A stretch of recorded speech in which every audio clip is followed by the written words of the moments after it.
So I am your host, Daniella Bloom. I'm LA's premier relationship authority and dating expert. And after watching the headlines for the last year, there were so many similarities with what is making and breaking personal relationships today that is very common with what is making and what is breaking our country today. And this is my attempt to be a part of the solution. So we have some special guests tonight, in addition to our fantastic resident Republicans and Democrats. We're going to go around and have everyone introduce themselves, what their profession is, and what their political affiliation is. So let's start with Mark. Hi, I'm Mark, and it's a pleasure to be here tonight. And I am a Republican, have been for many years, and look forward to tonight's meeting. Awesome. We are so happy to have you here. Okay. Daniel. Hello, Daniel Greenberg. I am a very liberal Democrat, and I am a database analyst programmer. And I'm about, I think I turned 27 in September. Really? Yes. Do I look older? Well, because you have kids, I got confused. But yeah, I started at 14. Okay. Okay. Jesus. Okay. Yes. Well, we are so happy to have you, Joel. Yeah, that's me. My name is Joel. I would say I'm center right leaning. I don't feel that I currently have a party that I believe in. I've been a lifelong Democrat, but I voted Republican, I would say, for the last 2 elections. Yeah, I'm looking for a party. Awesome. And okay, and where are you now? You're just identify as a free thinker, I'm just a free thinking American patriot. That's it. I love it. Love that you got the word patriot in there. Okay. Totally not biased at all. Okay. Who do we have next? Let's Michelle. Hi, thank you, Daniella. My name is Michelle. I'm a student at the University of Hartford, and I'm also a state chair with Young Americans for Liberty, although I have to give you a warning that illegal immigration is not an issue that YAL covers, so whatever I say is a personal opinion, just my little warning. But I'm a constitutionalist. I don't care what you do as long as you don't violate my rights or make me pay for it. Amazing. I think that sums it up. And David. I'm David, advertising and marketing. I lean to the right, go MAGA patriot over here. Yeah. Well, yeah. What is happening right now? That's it. It just didn't. It works, people. It works. No, I'm kidding. Yes. David is. There will be no converting. Yes. Before we get started, I'm waiting on I inquired about joining a group in LA for LA mommies, and I haven't heard back. Well, I mean, make your case, because if you identify as a mommy, no, but the truth is, Daniel, there's a bunch of men in there. I know that for a fact. I think you just have to know the right people. But all kidding aside, David is our resident Democrat. We give him so much props. I don't know how he does it. He's on my group page more than me, and he is holding down the fort for his half of the country. And we are grateful to have him, because without him, we would not have a contrast. We would not have a dialogue. So we appreciate David, Daniel, all of you here from all different perspectives. My own perspective, I was center-leaning left most of my life until about 2016, and I became center-leaning right. I would identify myself very much like Joel. I am a free thinker. I am a patriot. And really what I want to use this platform for is to bring out the voices of the free thinkers, especially in the minority, because it's really hard to have a place where we can actually have a conversation and hear about each other, and hear each other's points of view, and especially the juxtaposition. I mean, last week we had a call where we had a wonderful Black guest who was explaining to one of the other guests on the show who was white, why a current comment from a senator was actually not racist. And that's interesting to me. And I think I think it could be interesting to a lot of people to hear these juxtaposition aspects. So let's get into tonight's topics. What I decided to do, every week we do the show, I get more and more clear on its direction. And I thought, in all fairness, that we clearly are living in parallel realities. Depending on the news sources we choose, we are getting completely different headlines. Case in point, the right-leaning headlines this week were all about the harsh reality of the border crisis. It is indeed a crisis, despite when Jen Psaki is not declared. And it's very, very concerning. There are tens of thousands of the children. I think the last count I saw was over 14,000. And it's inhumane conditions. They're not COVID tested. And it doesn't look like there's any signs of stopping. On the other hand, what was dominating the headlines in the left this week, and Daniel and David, please correct me if I'm wrong, but it was mostly new developments with the Sidney Powell case, and then the tragedy of the Colorado shooting, and how this again brings up the gun control debate. So these, I think, are the two major stories of the week, the major focuses of the week. So we're first going to go into immigration, and why this is something that all Americans should be paying attention to, and why this affects us all. And then we're going to go into the Colorado shooting and why the topic of gun control seems to go hand in hand. And is there merit to that? And we're gonna get into it. So yeah. So we before the call, everyone got the same sets of links. We got some the links from Fox News, from CNN, from Good Morning America about the tragedy on the border. It is from what I can recall, and feel free to update me if you guys have learned more information. But there is a big concern. There's a huge rise in concern with human sex trafficking. There's children between 7 and 17 in these pods that are way past capacity. ICE has made an agreement to the tune of, I think, 86 million to house these minors in hotels located in Texas, San Diego, Arizona. And there are big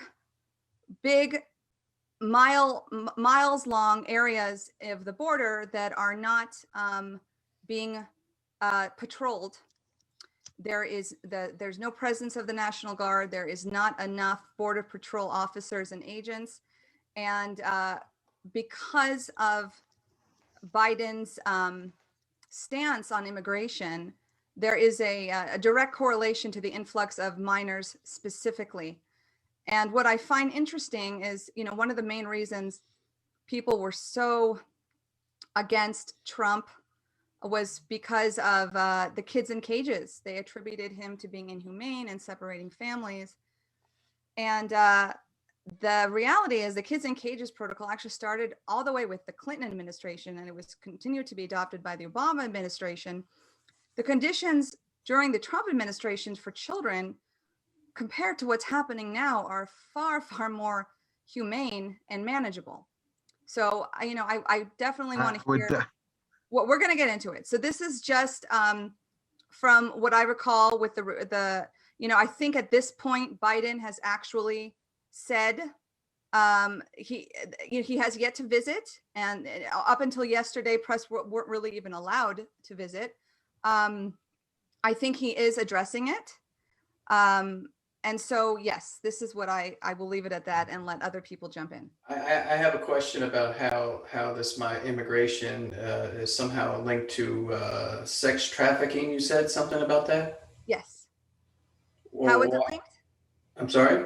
How is it linked? Was that your question? Yeah, why are you associating the two? Because they are associated.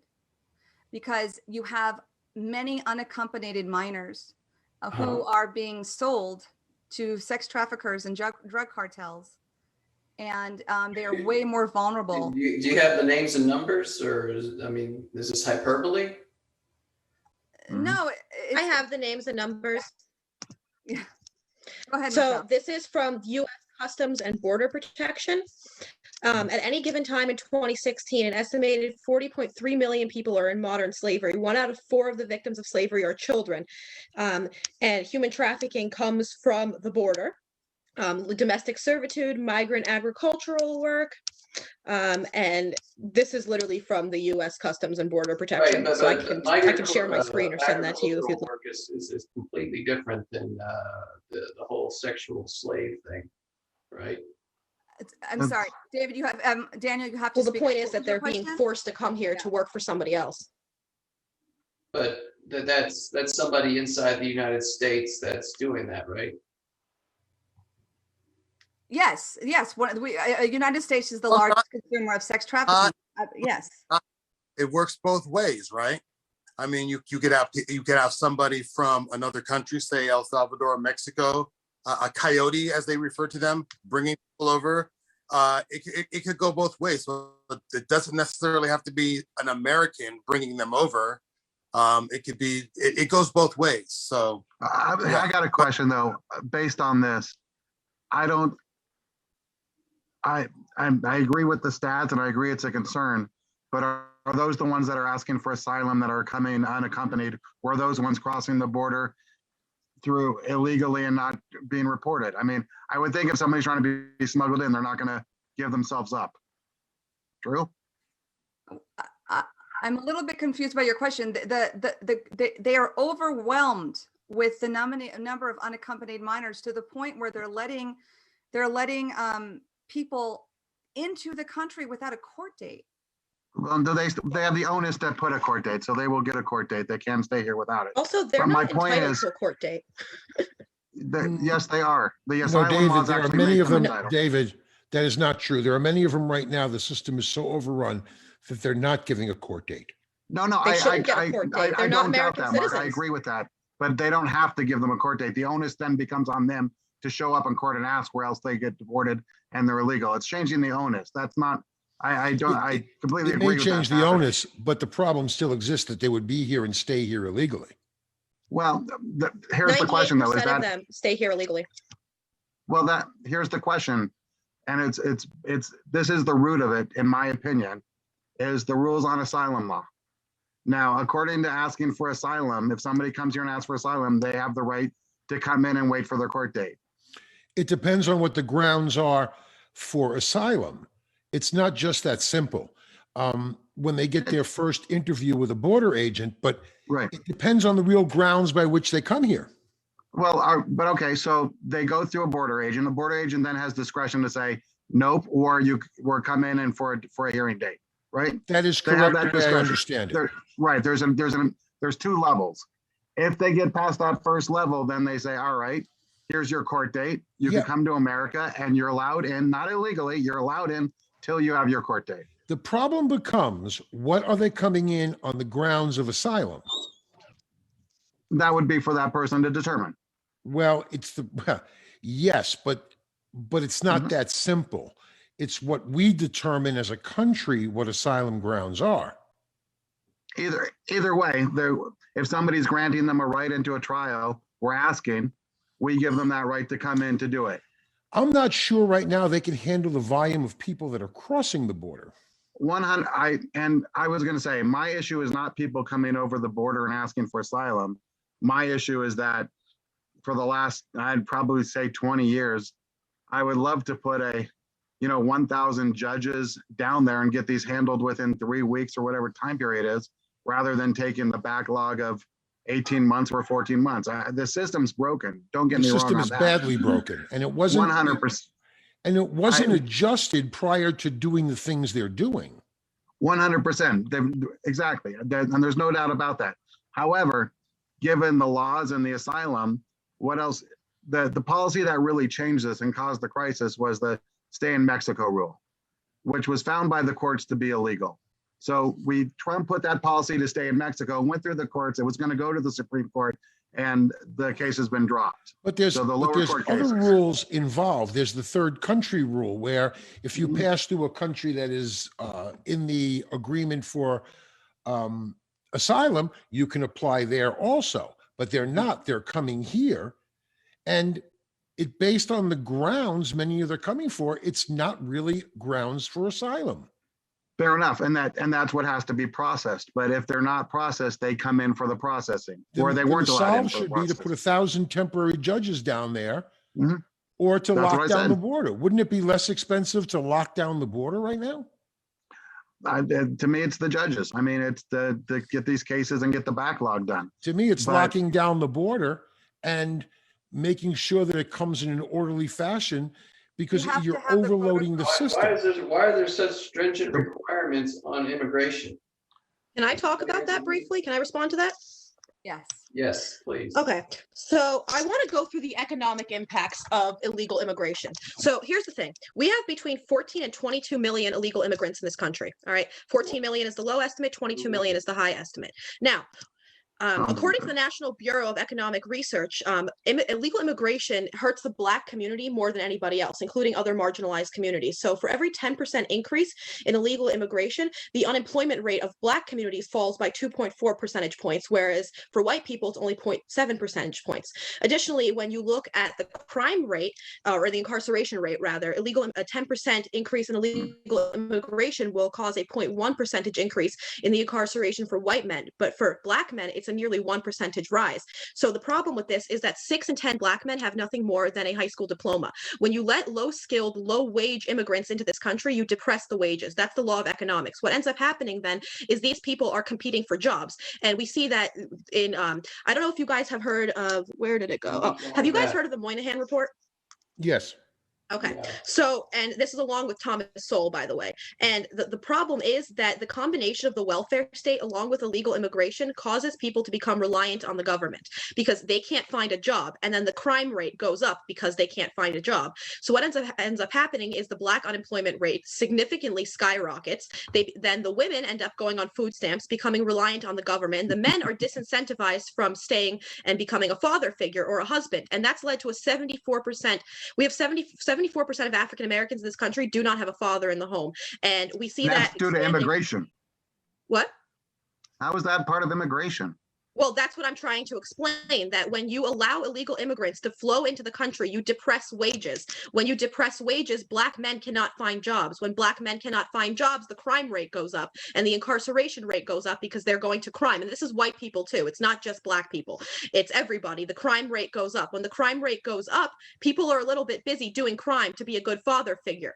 Then why do you think that this happened during Lyndon B. Even the Johnson? You women? know that before Lyndon B. Johnson, the Black What about the women men were criminals? doing better in society than white men? They had only 18% of Black people in the 60s had fatherless homes. It's 74% now. So a couple stats. One is, I think the economics have proven that immigration has poured more money into America than less, that they do pay more Is in that growth taxes or than they cost on the development? state. What? Is that growth or development? Because economists classify growth and development differently. Just because your GDP goes up does not mean that development is going up. If we give money to Malawi, it's still going to be the poorest country in the world. Growth and development are two very different facts. So That's yes, a- they contribute to GDP. I'm saying that what immigrants pay back in taxes is greater than what we pay to support them. That they create net income to America. That was my. And what about marginalized communities who can't find jobs? I would think my happy patriots here would tell me how great and how low unemployment was last year or 2 years, especially in communities of color, and how great they were at lowest ever. And that was with all 14 million illegal immigrants, as you say. Yeah, because Right? Weren't you guys telling how Trump great decreased the low welfare unemployment? state. Why is the government not modifying their procedures to make sure that there's not so many low income earners? Because that's not the government's place. We can't just give them money. It's a Why not? structural issue. Because direct cash incentives do not work. Wealth Yeah, is sometimes generated they do. through comparative advantage and through innovation. When you just do a direct cash transfer, you're basically printing money. That leads to inflation. You have in capital, you can't just give people money. You know, that's our money. That's a redistribution of wealth. How does that incentivize people to Wow, work? that you just explained the tax system. Good job. I That's mean, yeah. redistribution of wealth.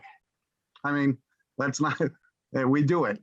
It's So not let's the just end of give the all the world. poor people money. What- Great idea. What incentive does someone have when they are given money? They have no incentive to work. You're seeing that. You saw that in the pandemic, Are David. they given like Bill You Gates saw money, that. Wait, or let are me they given, finish. like, Let me finish. Let Musk me finish. money, or Can I Daniel, finish? hold on. You will go right after him, Daniel. Can I promise. finish?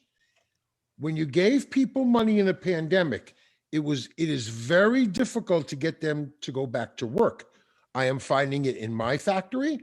I am finding it with many friends of mine's factories, all saying the same thing. They're making as much or more with the incentives from the then let's government bring in immigrants. than if they go back to work. So why go They're back not to work? immigrants. So incentives don't help our gross domestic product. They don't help generate cash flow. It doesn't do anything other than print money and bloat our monetary system to the point where inflation will in fact happen.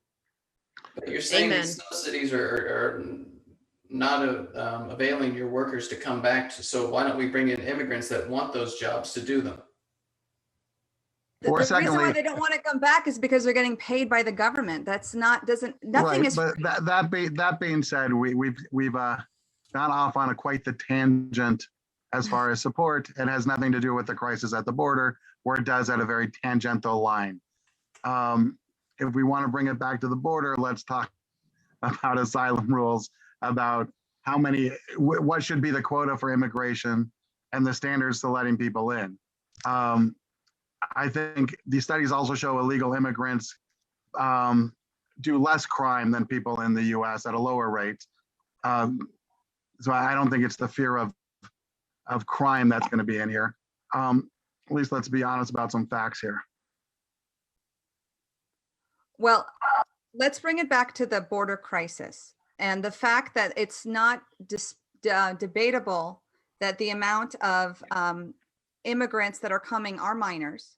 They are not with their parents. And So here, That's the US's fault? so They're here, wait, not let me bring up. So immigrants. They're illegal aliens. I just want to They're- clarify. We have an immigration process, and if you cross the border illegally, you are a felon. So these They're- are not but immigrants. they're They not, are they're going aliens. through checkpoints. They're not going in illegally. They're walking and talking to a border official. That is No, completely they're legal. coming but in they're illegally. not Some of them. They're crossing Not the everywhere. unaccompanied minors. They're coming to get, they're not trying to cross. They're going and giving themselves up. No, The they're unaccompanied coming minors across are not. illegally with coyotes and any way possible. They are coming in illegally. They're not walking to a checkpoint and saying, "Hello, Mr. Immigration Officer, I am applying for asylum." They're coming into the country. Right. And the courts have also said if they cross not at a border point, but then ask for asylum when they see somebody, it's just as valid. No, That's the courts. Okay, hold on. Joel hasn't spoken in a while. no. Go ahead. I'm listening. When I have something to say, I will say something. Right. So So I think the surge, and once again, I do blame Biden on very pure execution, is that since the combination of stay in Mexico and pandemic, that these migrant camps have been built across our border in terrible conditions and been growing immensely. There very little of any policy has changed except the no stay in Mexico as far as asylum rules, immigration rules, anything else. So we have a pent up situation on our borders. And I think the study that I read was 25% of the people in those camps have suffered some form of violence or abuse or harassment, something bad. I That forget the still exact doesn't number. give them the right to asylum. I didn't say it did. I'm just saying we have a condition at our border that has been building for the past year. I will say, in my approach, that I believe that holding them in Mexico was illegal, and I think the courts supported that. Moving that has created that flood because we built a dam and releasing that. How they've released it has been terrible because it created the flood, opposed to trying to figure out a way to better control it. no, what's happened? Suddenly they believe that Biden's policies are going to allow them to just walk across the border. So now you have all these people that are feeling like, you know what, we can just walk over here. So I mean, But their belief isn't based on. I mean, there was that's the same as. not just all the it's not just all our responsibility to handle this border crisis, right? You've got the United States and then you've got Mexico, right? So if there's a problem that's happening in Mexico, with the stay in place order, shouldn't Mexico come into play at that point? And, shouldn't they have something to do about that? Look, we do our part, they do our part. Those people have a choice. They don't have to stay at the border. They can go back to the country where they came from. They don't have to come in the first place. So it's not. But Onus is not- I want them all here. according to our laws, if they apply for asylum, and Mark, let's assume they get past that first test, they have the legal right to come here. Mexico doesn't. We pushed it to Mexico, but that's not our laws. And so what is the standard for applying for asylum? Don't you have to be under some kind of persecution? Well, especially if children as young as 2 years old are coming. Most of the children that are coming are between 14 and 16, a majority of them. The majority of Having them a are bad life teenagers. doesn't make you a refugee. Listen, If here's the somebody- reality. That's just. Most of these people don't know anything about asylum. What's happening is you have organizations that go there and they coach these people on what to say. I'm not doubting them. I personally, agree. I personally have a friend, and I know you anecdotal, but this is what's happening. He was a part of an organization. He's pro-Trump, but he was before he was pro-Trump. He was a part of a group that was going to Mexico and bringing people over and coaching them on how to get over and what to say. Right? A lot of these people, they don't know anything about asylum. They just know that all of a sudden it's okay to run across the border. So, Well, Joel, I completely agree with you. There's a desperation and there's manipulation and there's 1,000 issues and they believe it could be better based on nothing but people selling them, a good story. There's no doubt in there. It's If we're our all- fault. They if want a we- better life. I would do the same thing if I were them. It's our fault for letting them in. So We're I've not got an letting them idea. in. I've got an idea. If we're all agreeing that there's a legal way to do this and a right way, why don't we It seems lock kind of up the arbitrary. border and allow an orderly inflow of people in a manageable fashion, not the disaster we're having now? That completely. I mean, I'm with. That's why I think Mark, we both agree. Throw the judges down there so you could try these and do it. I agree with you, Joe, 100%. That most people who are applying have no idea what they're asking for. They just, as Michelle said right there, they want a better life and they'll do and say whatever they can to get it. They're coming That being- here for socioeconomic reasons, predominantly economic. Mhm. And the problem is that's not grounds for asylum. Yeah. that's And and David, people I have a dealt question. with- Sorry, go ahead. Go ahead. No, I was saying, yeah, what he just said is a good point. And I think when we automatically go to, we're ignoring what's actually happening because most of these people aren't coming here for asylum. Right. They're just coming here to have life. And that's great, but there's a legal process for that.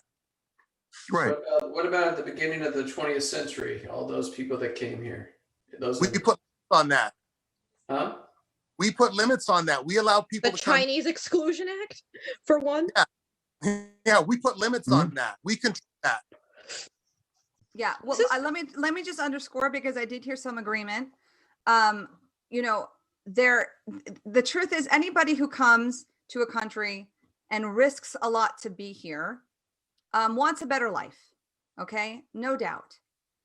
But the asylum is the question, and it's just interesting to me that, like you said, David, if this was already an issue at the border, hence the wall to begin with, for Biden to not have foreseen what would happen when he used that kind of language about, let them come and we will not turn children away. Again, Well, I don't think he said that. I think he said we would be more humane. And I will say one of the biggest scars as that I could ever say was the separation of children policy is one that breaks my heart and the most horrific thing that I think America has done in the last decade. I have a solution to that, but you won't like it. My solution is to get rid of birthright citizenship for people who are not supposed to be here. If a pregnant woman from Guatemala comes here and has a baby, that child should not be a citizen. No, I have an even better idea. And also, to your point Lord. about taxes, you were wrong about your point on taxes, because after amnesty, immigrants receive $9.4 trillion in government benefits, and they pay $3 trillion over a lifetime. That still leaves a fiscal deficit of $6.3 trillion. And by the their way, children, go to the we're next paying for these generation. kids in I the school have a system, and we're not solve allowed for to the turn them whole away. thing. hold on. I Look can at the next solve this in generation. 2 minutes. Okay. 2 go ahead. minutes. Go ahead, Mark. Okay, here's what you do. Every liberal Democrat adopt one of those unaccompanied minors from the border, and the problem's solved. That's actually what happens. They go to Housing and Human Resources, and most do try to get No, adopted. with most of them foster. get abused in social services. Well- They get molested. They get trafficked. It is horrendous, the social system and the foster care. But I think everybody who believes that they should come to the country, adopt one of these kids after you're cleared. But David, wouldn't you agree that this is anything but humane with the conditions of children I think, together without supervision? I mean, and we're not even bringing up but the Daniela, hypocrisy. I would say yes, it is inhumane. But if they're living across the border and 25% are being abused there, they're coming from equally as inhumane positions as well. So I think in an abstract world, yes. In a real world, they're coming from hell to hell. So what Trump did wasn't wrong. I think no. I think the separation policy was absolutely horrific. There's no excuse for what they did. The fact that they took kids away from parents without any method to bring them back together is Who did that? the Trump Trump? did. Yes. Really? Is Because it horrific. started under Bill Clinton in 1995 in his State of the Union address, and Obama had more kids in cages than Trump ever had. Where So I'm talking I find about, that I'm interesting. specifically talking about separation of kids and families without putting them together. Thank you. But, Well, that's what happens when parents commit crimes. If my dad murders someone, they're going to take him to prison, and I'm going to be scarred for the rest of my life. So that's what happens when parents commit felonies. Their children are scarred. They did not commit a felony if they asked for asylum. No, but David, crossing the border illegally is Yeah, a there's a- felony. and also Right. there's a system of checks and balances. You Yeah, know, you can't ask for asylum if you don't have the grounds to ask for it. That's not true, Joel. You could ask for it. It has to go to court where you have to go to finding. Yeah, of course you could ask for it. It might not be valid. That's the courts to decide. You can, but you have every right to ask for it. Why wouldn't I have a right to ask? It should be stopped at the border for an initial interview. If you're coming here for economic reasons, if you're coming for gang violence, it doesn't work. It's not grounds for asylum. Also, they don't Wow. have rights. The Constitution applies to American citizens. So the fact that we're doing anything, they should be grateful. Let's all wait. Asylum laws are taken in by federal law and international law, and we pass that through Congress. So they do have rights. But I they're love not, that that's not asylum. If you have We- a bad life, that's not asylum. Your country But has we've to be given them persecuting rights. you. Congress has given them rights as to do it. We have passed federal law giving them rights, so they do. Saying Okay, they well, don't. the federal law violates the Constitution then. Look, Here's the thing, David. If in fact you come here for gang violence, like some are claiming, Mhm. or you come here for domestic violence, it's really not grounds for asylum. You can also apply to the United Nations for asylum. United Nations will also find you asylum. once again, I have the argument that we're both making that easy is have more asylum judges so that people could say we're better people at that determined and say you don't qualify, go back, you're But out.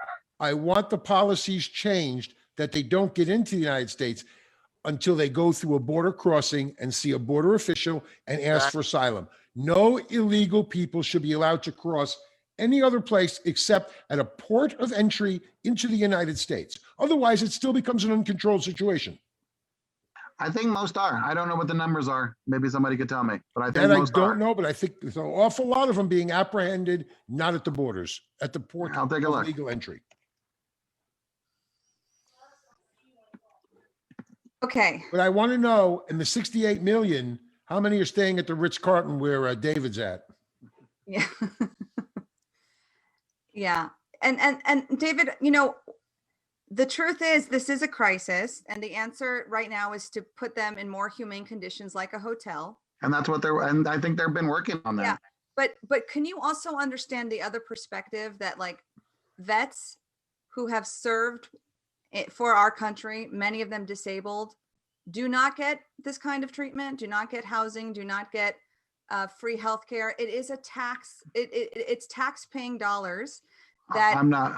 They're not receiving that help or aid because there's immigrants coming in. they're not receiving any help or aid really at all. And it just seems. That's just what I said. So fix that problem. They're not. Perfect. What about the wages Right, being I think, depressed? I don't think we have lots of problems. One doesn't negate or make one better and one doesn't cause the Right. other. They both should be fixed with everything we got. You know, Look, I think we can all agree on one thing. This is a mess caused by the Biden administration and need to suck it up and fix it. Nobody's answered my question yet, though. I'm still on that because, like I said, National Bureau of Economic Research has basically proven that an influx of illegal immigration significantly harms Black communities. So, with all this Black Lives Matter, rioting, essentially, I would expect somebody to care about that. And yet, here we are. So Michelle from the far right wants to make a race bait. Nice. Not a race bait. It's economic research that shows that when you, I'm sorry that Black men only have, that 6 out of 10 of them have nothing more than a high school diploma. This is a fact. It is also a fact that when you can't control the number of illegal immigrants coming into your country, wages will be depressed. That means crime. I've already made that argument and nobody's addressed it. We've controlled the border. The borders, the crossings are lower than they were last year or the year before. Or 2 years before. Border crossings is way down below from where it was in the 80s. That is Not from the Yeah, last in the 4 80s, years. but it's twice for the No, first time. That is a false statement, David. that is not even true. I went down last year. I'll say 2019. I'll take a look at border crossings, but it No, certainly. go ahead. Go ahead. Please do. Please look at border crossing. I will look up it and cite it. I know. I will say, if we go back, border crossings were terribly higher 10 to 12 years ago than anything close to what we have right now. Okay. Well, Okay. no, may have been higher, was but it the was border surely more crossings related controlled. to the high school graduation rate of the Black and brown community? How does that influence directly? Because there's job competition. But I just want to go back because we're going to. That makes them drop out of high school? I didn't say drop out of high school. I said that if you have a high school diploma or less, you are going to be placed out of the market because you can't apply for a high skilled job. And these illegal immigrants, most of whom are low skilled, low labor, are in direct competition with minority communities. Well, why aren't we working on getting minority communities elevated beyond? Because focus on all the illegal immigration, like you have to prioritize, right? So if you're focused on all the illegal immigration, then yeah, you're gonna put these other people, these minority communities, on the back burner. So I think you've got to stop the flow at the border, and you got to start working with. The government doesn't know how to multitask. Because you're spending money on people who we shouldn't be spending money on. There's literally a $6.3 trillion deficit as a result of illegal immigrants, or the Supreme Court case Plyer v. Doe, which basically forces us to pay taxpayer money to support illegal immigrants when we should be using that money to maybe stop the education system that is in our country, which is literally failing. Like Connecticut, for instance. I mean, I know a lot about Connecticut and Pennsylvania because that's where I'm from, but across the country, the education system is failing. And when we spend all of this money on illegal immigrants, instead of pushing for school choice, other Americans are going to be left behind. Okay, so these people aren't our problem. It sounds like you're not allocating the resources properly. So we should raise taxes because otherwise we don't have enough money. Great idea. Is that allocating correctly? If you pay not an American citizen. We all know that the government is extremely efficient in how they use money. It's also not their money. The government isn't some kind of elusive entity that has a stockpile of money. This is our money. I just want to make that clear because people say the government's money. What money? Well, and also they can create money and cause inflation. Yeah, Nazi Germany all over again when your milk is or lower taxes and also create inflation. Either way. Okay, I just want to bring it back a little bit though. Okay, from a psychotherapist perspective, charity begins at home. And if you are depleted, if your core family system is depleted, it is not in your family's best interest to give out resources and time and money when attention is needed at home. Immigrants are a great investment. What's that? Immigrants are a great investment. Once again, it's immigrants, not aliens. Yeah, no, I am obviously pro-immigration. When Google and many of the companies hire them, I think it's on an H1N1 visa at 1/3 of the going market rate for their engineers from foreign countries. Google, all Yahoo, all of them, Facebook.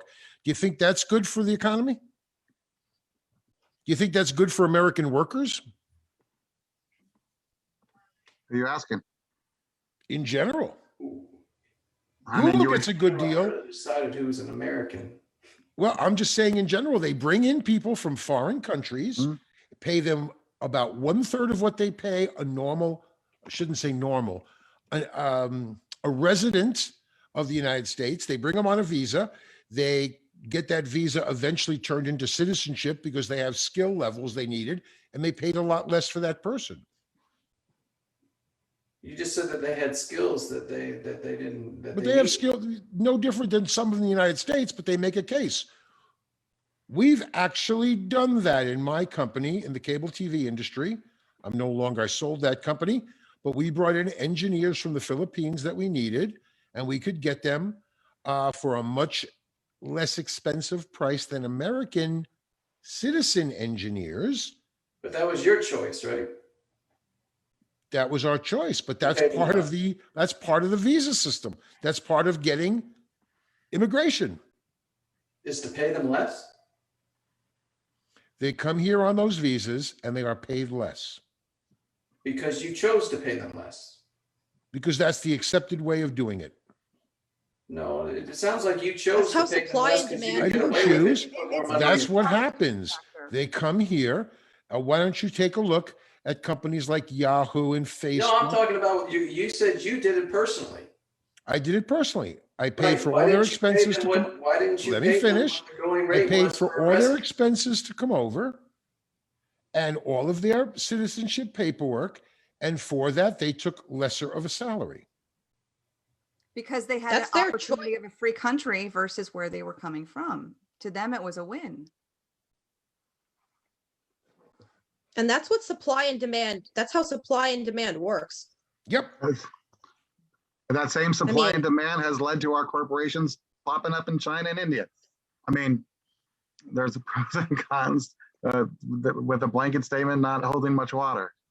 So, I mean, if we could just go supply and demand, there goes our manufacturing base. It did. For Right, the I years of agree. Obama, Before we that, lost most of our manufacturing base. way before that even. No, I agreed. But I'm saying if you take the argument of supply and demand and profit sharing, that's what would happen. I was one of the last manufacturers in my industry in the United States. Everybody else had gone offshore. Mhm. And even Good. we had partially gone offshore. We had a maquiladora in Tijuana. Well, and one of Trump's talking points was, keeping jobs in America and not outsourcing to foreign countries. And I just want to make it clear, especially to Daniel. Daniel, we are a country of immigrants. Our parents and grandparents are immigrants to this country. Uh-huh. I've seen many documentaries of what, especially the Latino community goes through to come here, and they have the most amazing work ethic, and they want a better life, and they are not lost with the opportunity that this Quick question to everybody. How many here believe that DACA should be given citizenship? Can No, you elaborate on that for the people who don't exactly know what that is? Dreamers, people, mainly kids who their parents brought them over, but were brought to America, and now live in a weird limbo land because they were not born here. They came here when they were minors, and they've lived their life in America. They they didn't make the choice to come or not come. They came with their parents. And the question is, how do they have rights or no rights? And that's been the DACA and pathway to citizenship has been brewing for probably at least 8 to 10, I'll say at least 6 years, but going back and forth with protections and non-protections. I believe they should become citizens immediately. I believe they shouldn't because they're not protected under the Constitution. I believe that they should be given citizenship. They've been here. They've earned the right to citizenship. If they are gainfully employed or students, don't have felonies and don't have convictions, I think you have to start by wiping that slate clean and giving those that are good citizens Contributing. immediate citizenship. I know you're surprised to What hear me about say the that. U.S. citizens that commit the felonies and whatever you're talking about? Why aren't you kicking them out? Time out. Because they're Let's do protected one under the thing at a time, Constitution. Daniel. I said, if they are good human beings, okay, living by the law, paying their taxes, then yes, they should be allowed immediate citizenship. He's Those asking that why have you don't revoke it felonies- for Americans, though. I think that's Daniel's question. You're saying that their citizenship is contingent on them being good citizens. Excuse me if I'm wrong, Daniel, please correct me. But I think his question is, why don't you revoke American citizenship if they're not being good people? We do. We put them in jail. They're still That was citizens. going to be. Okay, but they're Okay. still Yeah, 'cause citizens, that's but what the they're also in Constitution jail. says. The That is the Constitution purpose says of the birthright legal system. citizenship.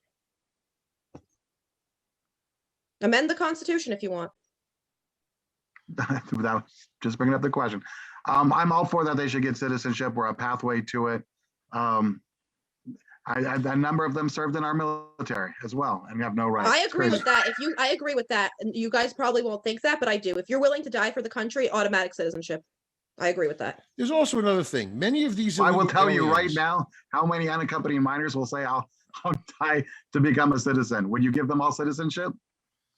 If they're actually going to I go would. serve in the military, sure. Whoever wants to come across the border is fine with me.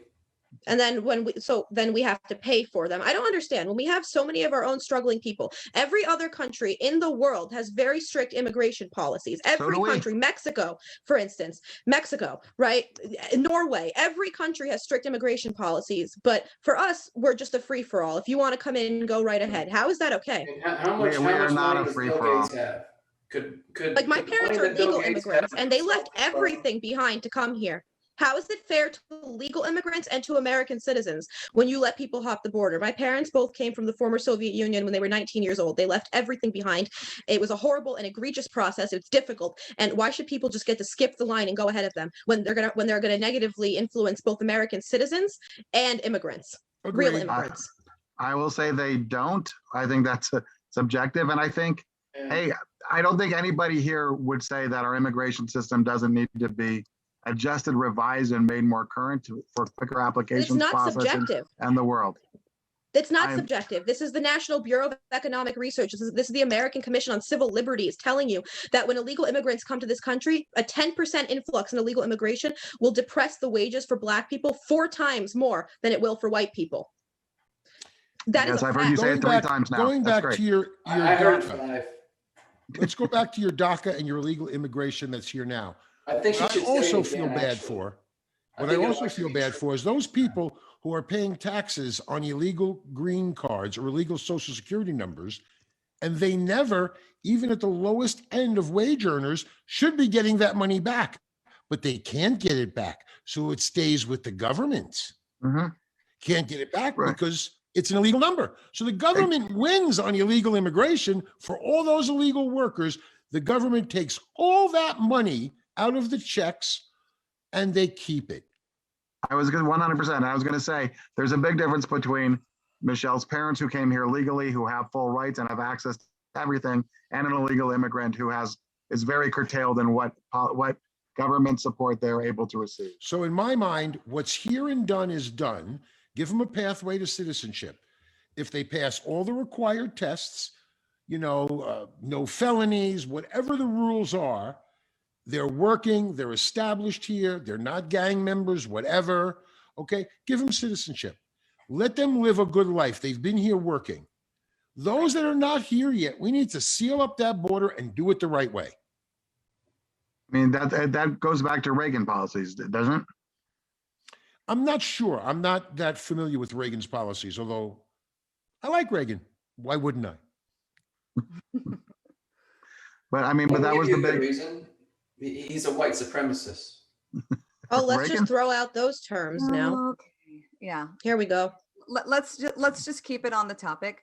I think we all agree that this country should continue to be open to people who want. I mean, America is called the land of opportunity for a reason, and people who are going to make the effort to move and to immigrate, we want them to succeed. We want them to contribute to society.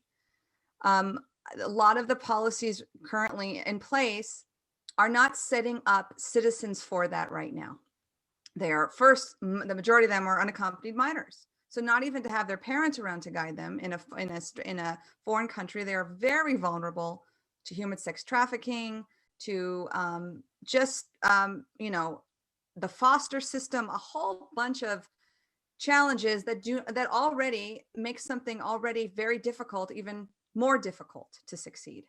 And So because it's more difficult, we should just throw our hands up in the air and say, we're no not one's gonna do saying that. Not one person has said that on this call. It's just, there does need to, even David has said, there does need to be a structured process in place so people are accounted for, so there is a system, there is checks and balances, and they get the resources they need to succeed. I mean, Israel is an example of this. Israel is such a tiny country, and the massive immigration it takes from the Russian community, Ethiopian community, have a whole system down. So they're including language, including vocational training, because they, you know, the law of return, they must receive, right? So they found a system to make it work for them. So they get these, and even they struggle. yeah, I mean, it's not easy. I mean, they're a much tinier country, which, you know, at the size of Delaware compared to the size of America. But yeah, no system is perfect. But again, the cure cannot be worse than the disease. Right, but that being said, right now, it depends what you label the disease. I look at all these families. Tens of thousands of minors, not even COVID tested, sleeping side by side without proper supervision. But they're doing that right across the border right now. I mean, if you're talking a humane view of that child's life, let's take a 12-year-old or 10-year-old kid who's unaccompanied either in America or on the Mexico side. Either way, he's not, you keep him in Mexico, there's no great story there. Why he's unaccompanied is because the Biden administration said they will be accepted if they're minors. No, they've been unaccompanied for the last 3 years. They've been coming. It's increased, don't get me wrong, but it's not a new phenomenon. It's certainly increased, but it's not new. Exponentially increased in the last few months. Okay. And this is where we have cooperation of nations, right? Mhm. I mean, Mexico has to be held accountable for this also. They're on their border, so aren't they required to do something? Aren't they housing them? I mean, it can't be on. They set up the refugee centers. They made a deal with Trump to set up the centers. They're just not well run. I mean. Okay, well, but that's up to them. They have to handle that. We can't be responsible for everything. Right, but Joel, my point was saying that, hey, how inhumane we're treating them. They're being treated worsely inhumane if they don't come across. Well, see, that's also subjective, you know? You don't get subjective. We don't know that for a fact. Yeah. You think they're being treated better in a Mexican refugee camp? No, I don't think they're not coming from Mexican refugee camps. That's where they're waiting right now. That's where Most of them are coming from Guatemala. Right, a lot of them are coming from Guatemala now. I don't disagree, but they end up on the border. They've been waiting on the border for the past months. Right, but because why? Why? No, but I'm saying Because they want to come to America. That's exactly. fine. But my point is, inhumane. They're right now in inhumane treatments. Yeah, I gotta think. What we're calling inhumane on the America side is better than what they're getting now. Nobody knows though. That's not a fact. That's a subjective statement. I agree it's opinion. I'll look it up, but from what I would think. I think there is humane when it comes to an overcrowded refugee camp. Yes, there is equal concern in many ways. And I do think America's side probably has a little bit more civility to it, but who knows? It is subjective. But the reason why they're leaving, the reason why parents, I mean, are literally saying to their kids, go, we want you to have a better life. They're not necessarily living in, they're far more at risk now for child sex trafficking unaccompanied in a crowded system than living with their parents at home. That once again, I'll call that equally as subjective. You're right, but would you also say though, because of the I forgot what the legal term is, but the reunification of family law, that if once the child is in there, then they have leverage to bring their parents over. So parents are strategizing now, and putting their children at even greater risk. Now again, I don't have a number, but we're seeing that this happens. We're seeing the report. Once again, I have no problem. Once again, to me, that's fixing the immigration system and getting rid of the loopholes. I have no problem saying that should be cured. We're fixed and done. This whole thing is a disaster. Instead of doing it in a controlled way, they just decided because it was Trump. Instead of doing it the right way, which would be if you want to let more people in and you want to give more people asylum and you want to up the number of immigrants allowed into the United States, do it in a controlled fashion. Just don't say, we hate Trump, we dump all the policies, and now you make a mess. Well, I mean, to be fair, Mark, that was also going through the court system. So the court system would have forced the hand as well. I don't know if that's true. They may have changed How some of the does the rulings. U.S. control how many millions of people want to immigrate to the U.S.? It's an insane number. Right, but so the populations migrate. I mean, that's been going on since people existed. So Not to this level. They're wearing "Thank you, Joe Biden, for letting us in" T-shirts. Thank Joe Biden. Yeah, but Joe Biden's going to be. I mean, there was interviews on the border. People saying because Joe Biden's going to let us in. You see, it was right. the Well, wrong once again, message. I don't know if that's Last decade, America's 10 fault or million good people marketing wanted to on the come. This Mexican decade, coyote 200 side. million people want to come. No. We got to figure something out. Biden said it. He said, we're going to let more people in. We're going to get rid of these Trump policies. And he got exactly what he played for. Okay, a mess. Now, what he needs to do is suck it up and fix it. Admit some of this was a mistake and we need, I'm not saying go back to all Trump policies. I'm just saying tighten this thing up, clean it up, and let's get it fixed. I'm with you. On that note, I'm at somebody else's house, so my time is kind of up. Yeah, and I know we said we were going to talk about the Colorado and gun control issue, but I think it deserves its own episode because I know it's a big topic. I know there's people who have a lot of passionate opinions about the mass shootings and gun control. So are you guys okay if we bring it to next week? Yeah. Yeah, but I have an important question here. Who's a gun owner? Me, many of them. Good. CW license. What state are you from? Well, currently I live in Las Vegas, Nevada. Oh, okay. All right. Wait, you just said Nevada? I've never heard someone who lives in Nevada say Nevada. That's because I'm I'm a really a New Yorker. transplant from New York to California, 30 That's plus it. years in California to Yeah. Las Vegas. My Yeah. friends from Nevada are like, if you call it Nevada, I'm going to punch you in the nose. I know, I get that all the time. Okay, But- well, before everyone leaves, again, I want to thank everyone for being here. Actually, let me switch to gallery mode. Can we just go around and say something from the call that we stand by and that we agree with so we can, walk away with some common ground here because I think we did find some. Who would like to go first? Reform, that's something we need some kind of fix. We agree that we need a better situation at the border. We need to tighten up the border. Is that an agreement? Yeah, I will say we do, and I will bring it back, not that I have in a while, at the fear of people in Congress, because nobody wants to take a vote. Nobody wants to put their ass on the line and create and deal with immigration, and it's been punted every year for as long as we can imagine that Congress has just punted immigration and all these issues. We they can don't agree want on that. to- Congress is the opposite of progress. We can agree on that. Right, they punted any immigration reform and system for, I don't think we've had reform in over 20 years.